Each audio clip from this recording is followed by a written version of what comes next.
So good evening प्यारे प्यारे बच्चों। आज हम लोग पी ब्लॉक स्टार्ट करने जा रहे हैं और पी ब्लॉक का जो है पहला लेक्चर है ये।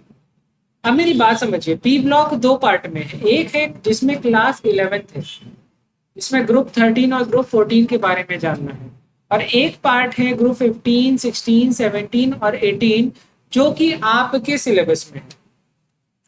अब मेरे बच्चों ये बताओ कि तुमको 13 14 भी पढ़ना है या 15 16 17 18 पढ़ के आगे बढ़ जाए।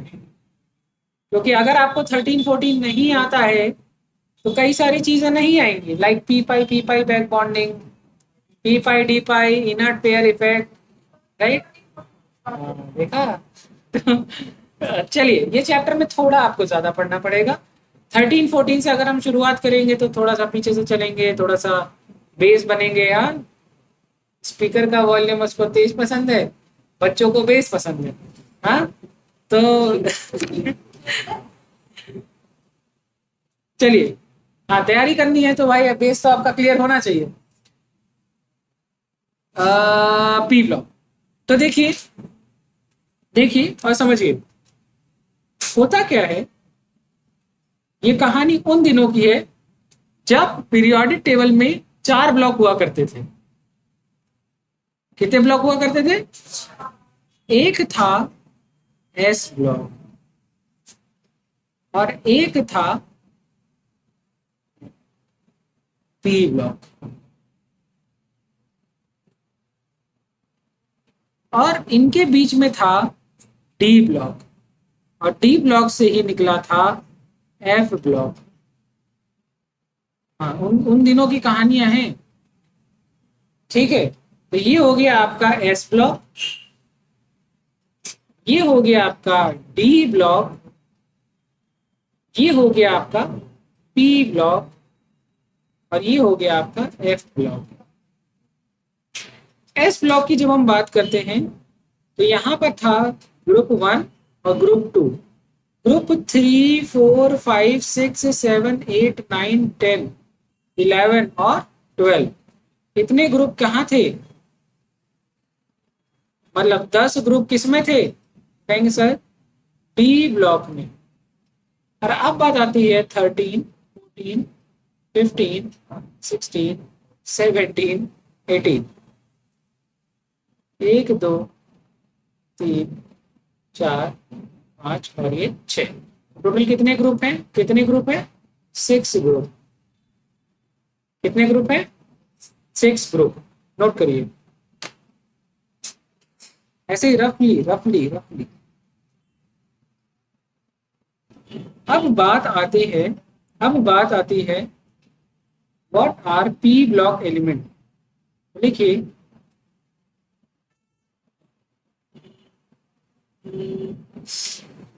लिखिए एलिमेंट whose लास्ट इलेक्ट्रॉन या valence shell electron lies in p subshell, lies in p subshell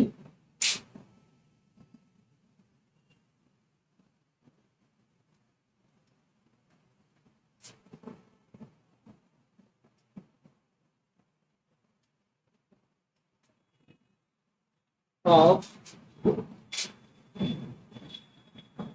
any valence shell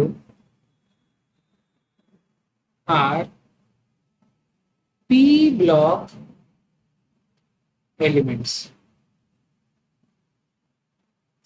ठीक है, एग्जाम्पल बाल गए इन थाईलैंड, काशी जी सुन लो। अगला क्या है? नेपाल, पाकिस्तान, अमेरिका सब भिखारी।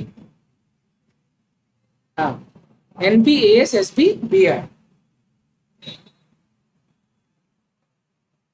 इसके बाद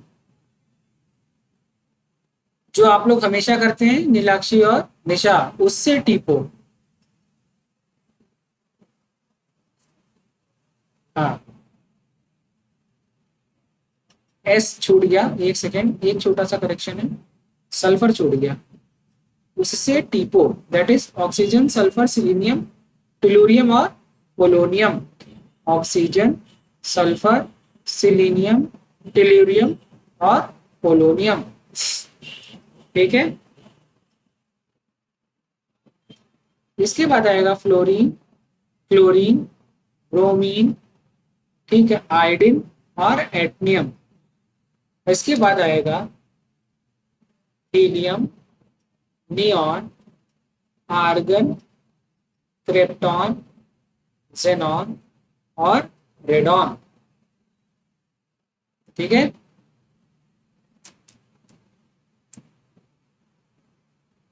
यहां तक समझ में आ रहा है बच्चों?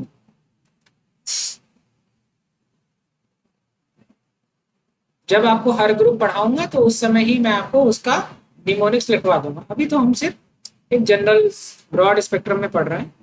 तो ये है ग्रुप 13, ये है ग्रुप 14, ये है ग्रुप 15, ग्रुप 16, ग्रुप 17 और ग्रुप 18। इसी को और क्या कहते हैं? Zero group. क्या कहते हैं? ठीक है। चले आगे बढ़ जाएं। और क्या कहते हैं? तो कहेंगे sir third A, four A, 5A, 6A, 7A। ठीक है। ये कौन सा फॉर्म था? Mendeleev periodic table. कौन सा? Mendeleev periodic table. Old form of periodic table में ये नाम लेते थे। मॉडर्न में क्या लेंगे? 13, 14, 15, 16, 17 और 18। और इसको क्या कहेंगे? Zero group. चलिए आगे बढ़ जाए। चलिए, अब यहाँ पर एक टॉपिक है जिसको कहते हैं बैक बॉन्डिंग। बहुत इंपॉर्टेंट। देखो जिस तरीके से कंटेंट चल रहा है बहुत इंपॉर्टेंट है। पहले समझते हैं बैक बॉन्डिंग। बैक बॉन्डिंग का क्या मतलब है? तो लिखिए, it is formed between two covalently bonded adjacent atom. ठीक है। अब बैक बॉन्डिंग के लिए एक होना चाहिए लुईस एसिड और एक होना चाहिए Lewis base. Electron pair donor होना चाहिए। Electron pair donor. ये क्या है? Electron pair acceptor. जैसे जैसे अब बात आती है कि लुईस एसिड कौन होगा? तो कहेंगे सर सेकेंड और थर्ड पीरियड का एलिमेंट। ये कौन हो सकता है? एलिमेंट ऑफ सेकेंड या थर्ड, दैट इज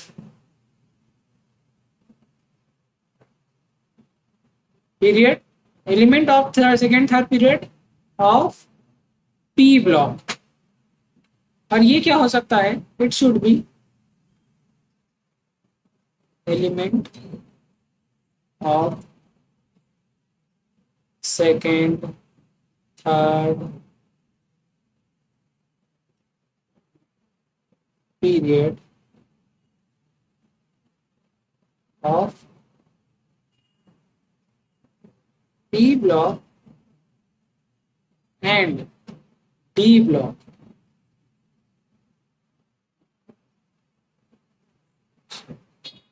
मतलब पी ब्लॉक के अलावा डी ब्लॉक एलिमेंट भी, पी ब्लॉक के अलावा डी ब्लॉक एलिमेंट भी लुईस बेस की तरह एक्ट कर सकते हैं। क्या मेरी बात समझ में आ गई?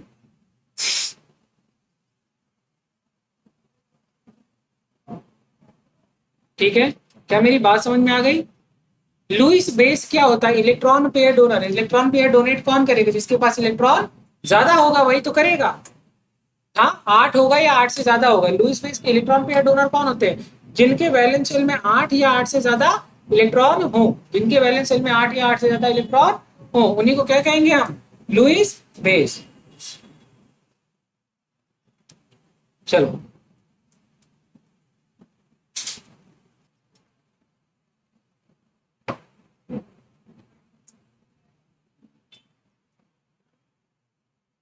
एक मिनट रुकिएगा जरा।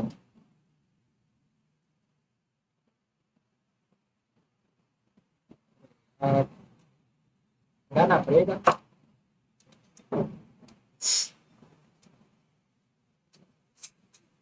मतलब क्यों हटाया?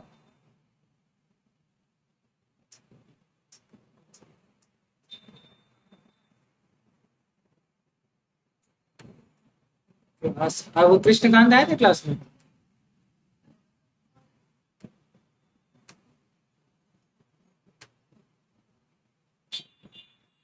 चलो अच्छा पढ़ो।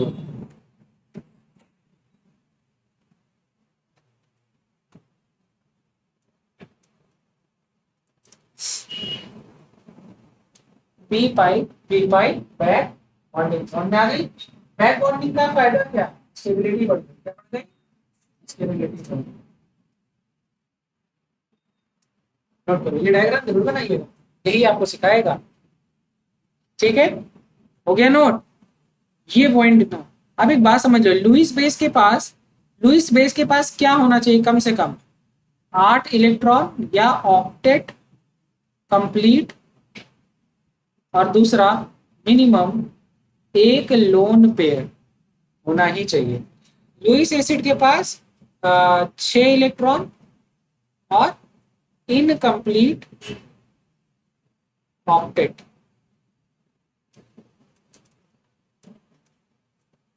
बात समझ में आ गई? चलिए नोट करिए, नोट्स आर वेरी इंपॉर्टेंट। ये दोनों पॉइंट नोट कर लीजिए। देखो, इसके लोन पेयर की बात की गई है।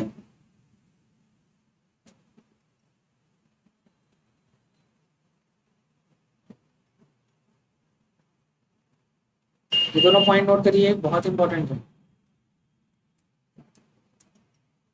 डायग्राम में बहुत मजेदार है, और जब आप इसको देखते हैं तो आपको यहाँ पर एक चीज देखने को मिल रही है। यहाँ पर देखिए, ऐसा जरूरी नहीं कि एक ही फ्लोरीन दे रहा है, तीनों फ्लोरीन कर सकते हैं। तो इसकी बॉन्ड लेंथ पे क्वेश्चन आता है कि बैक बॉन्डिंग, जैसे BF3 में ब्रोमीन और फ्लोरीन के बीच में जो बॉन्ड है, दो में सिंगल बॉन्ड है, एक में डबल बॉन्ड है। डबल बॉन्ड होने से क्या होता है? बॉन्ड लेंथ घट जाती है। अगर किसी की बॉन्ड लेंथ, अच्छा, 1.54 एंगस्ट्रॉम होता है सिंगल बॉन्ड का एवरेज, और 1.34 एंगस्ट्रॉम के आसपास होता है डबल बॉन्ड का, और 1.23 के आसपास होता है ट्रिपल बॉन्ड का एंगस्ट्रॉम में। अब मेरी बात को समझिएगा, सिंगल बॉन्ड से डबल बॉन्ड आने का पे बॉन्ड लेंथ क्या होगी? घटेगी। एग्जाम में क्वेश्चन ये आया कि एक ब्रोमीन और फ्लोरीन के बीच में, जैसे एग्जाम में क्वेश्चन आया था, एक्स लिखा था ब्रोमीन और सिंगल बॉन्ड फ्लोरीन का बॉन्ड लेंथ, ठीक है, और वाई लिखा था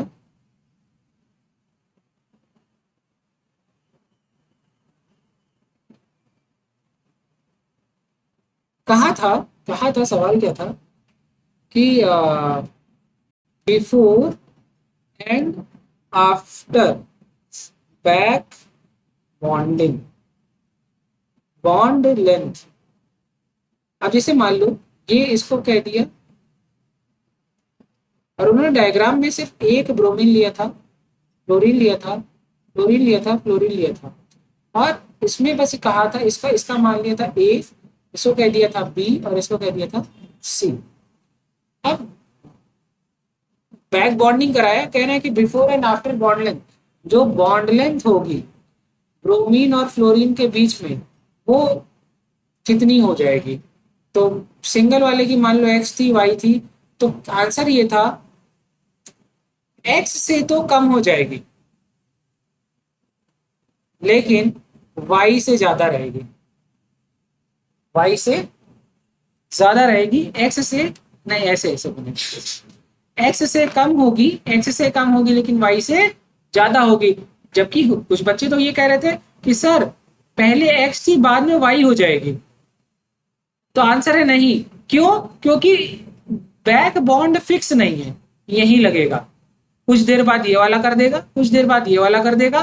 तो कुछ समय के बाद आपको जो देखने को मिलेगा वो कुछ ये कंडीशन दिखेगी, इसको कहते हैं रेजोनेंस हाइब्रिड कंडीशन। दिख रहा है?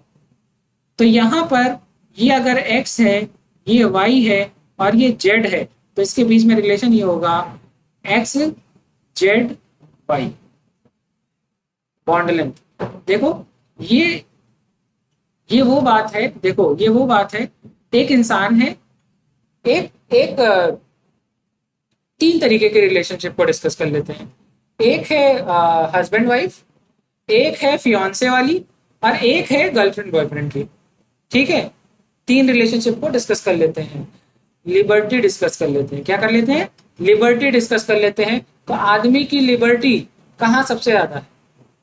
तीनों में छूट। एक में हस्बैंड वाइफ है, एक में फियांसे है उसके पास और एक में उसके पास गर्लफ्रेंड है। तो मेरी बात समझो, लिबर्टी अगर मुझे देखनी हो तो मैं कहूंगा कि यार ये गर्लफ्रेंड बॉयफ्रेंड वाले में लिबर्टी है। अरे नहीं समझ में आया, चलो कोई बात नहीं, तुम नहीं तो कोई और सही। बात समझे? फियांसे वाले में थोड़ा सा सीरियसनेस बढ़ जाती है, जब चीजें बहुत खराब होती है तो ही इंगेजमेंट टूटती है। शादी को पक्का माना जाता है, इंगेजमेंट तक इज ओके। इंगेजमेंट एक बड़ी बात होती है लेकिन इंगेजमेंट्स भी टूटती हैं, राइट? बट शादियां रेयर टूटती हैं। तो आदमी की जो लिबर्टी है वो सबसे कम कहाँ है? शादी में।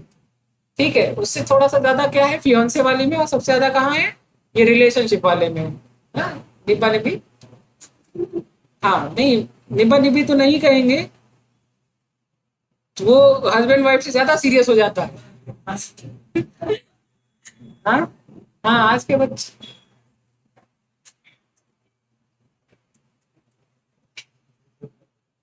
चलिए, लिखा हुआ है मेरे बिल्कुल मेरे पीछे, यहां पर लिखा हुआ है ये B dot O, this is bond order.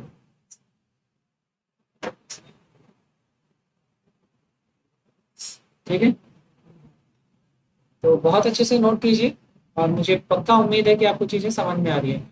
Bonding में लिख लो दो टाइप।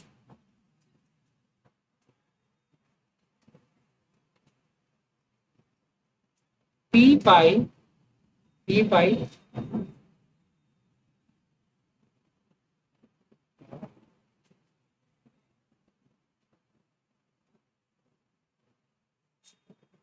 ठीक है। लुईस एसिड तो हमेशा कौन होगा? P block. लेकिन लुईस बेस क्या हो सकता है? पी या element.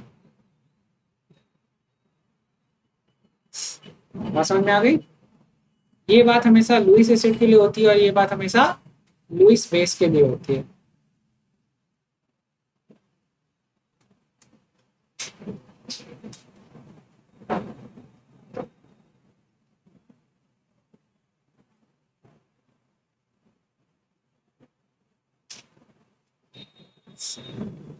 It is based on type of orbital involved of Lewis base. ठीक है, हाँ या ना? देख लो, पी पाई बैक बॉन्डिंग, पी पाई डी पाई बैक बॉन्डिंग। पढ़ा दिया ना पी पाई। चलो ठीक है, नेक्स्ट क्लास में मिलेंगे यहीं से। Thank you.